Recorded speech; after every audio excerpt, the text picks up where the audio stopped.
Hi there.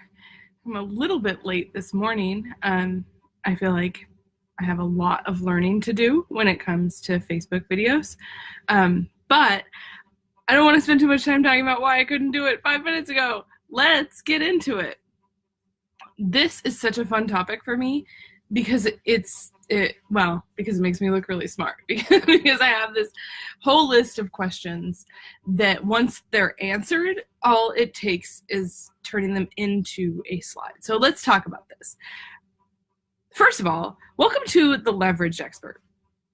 This is where I come on Facebook Live twice a week at 8:45 a.m. Mountain Standard Time, helping you make more money on your expertise. And this month we are talking about webinars because webinars are a really good way to show people that you know what you're talking about. So let's talk about this. If you're here live, say hello. And if you are watching this on the replay, I would love for you to say hello anyway, and I will get back to you when I see the little notification on Facebook. Okay, so for those of you who don't know me, hi, I'm Kathleen Salmons. I'm a marketing strategist, and I help people make more money on their stuff from the internet. I've spent the last decade working online, making various businesses more profitable from the inside, and in the last year and a half, I have branched out on my own, and my clients are mostly digital entrepreneurs in the personal finance space. They're people who are packaging their expertise and helping make the world a better place. My coaching style and strategies cater to them and help them get their offers in front of more people who need their help. It's very satisfying work. So we're going to talk about how to outline your webinar. I know this doesn't sound that exciting, but sometimes the fear of a blank PowerPoint document is far, far worse than a blank page, like on a Word document or something like that. So if you've ever tried to outline or start a webinar, if you start, you're like, okay, I'm all in on this webinar thing. Let me open PowerPoint, and then you're just freezing. Okay, this is for you. Because it's actually not that hard. The most webinars follow a very similar format and layout. But let's think about a webinar like a three-legged stool. So meaning balance is really important. If one of the legs of the stool is too long or too short, your stool is broken, and so is your webinar.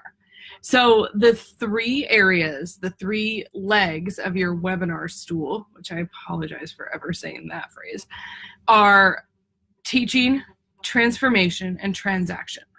So if you get these right, it's 30, 40, 30. The transform is your first 30%, your teach is your second 40%, and the transaction is the last 30%. If you get these right, you're set. So the questions that you should be asking before you put together your webinar. What's the goal? Where are you going to push them toward a course, a consultation? What? 2, what's it about? We talked on Monday about how to come up with a great webinar topic. So you already know this piece. And so now the next part is what are the steps and the mistakes? If your training goes into a number of steps process, list those out. X amount of steps, Y amount of mistakes, Z things. This is going to be a process, a checklist, or an outline. What's the promise? What can your attendees reasonably expect after they've watched the webinar? What are they going to learn even if they don't buy whatever it is you're asking them to buy? Because again, we want to make sure that this isn't just an hour-long sales pitch. So you need to have some sort of nugget of something that they get away that makes it worth them sitting in front of their computer listening to you. Make sure you have access to your testimonials because those go a long way to helping the whole thing go a little more smoothly. And then think about where your attendees are right now. What is the before makeover picture look like? Where are their frustrations? What are they really frustrated about? Not in general, but in particular. What are the things they're frustrated about that you can help them with? They don't yet have your offer, so they're in that before picture of any transformation story. What does that look like for your audience? And now, what does it look like after? Where are they going?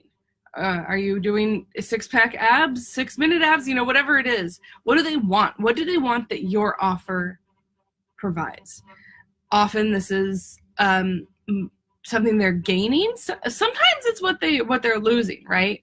So if it's, if you're in the not healthcare, but wellness industry, it might be something like losing weight. But in business, a lot of times it's gaining time, saving money, or making more money. Now really distill the frustrations and desires.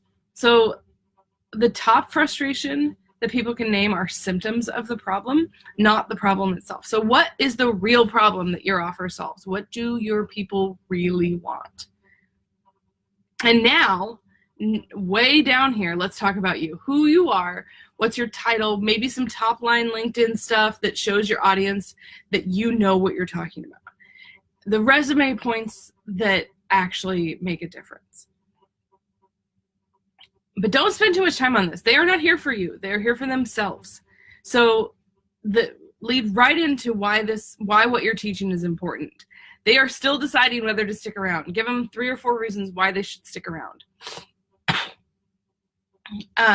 What are the other people in your field, the so-called experts, the gurus, whatever, what are they doing that is either wrong or somehow incomplete? Who are they? I wouldn't necessarily mention who they are in your live webinar, but write it down in your outline. What are they doing? What are they saying, and how are they wrong? Because that's going to lead right into how your system is different.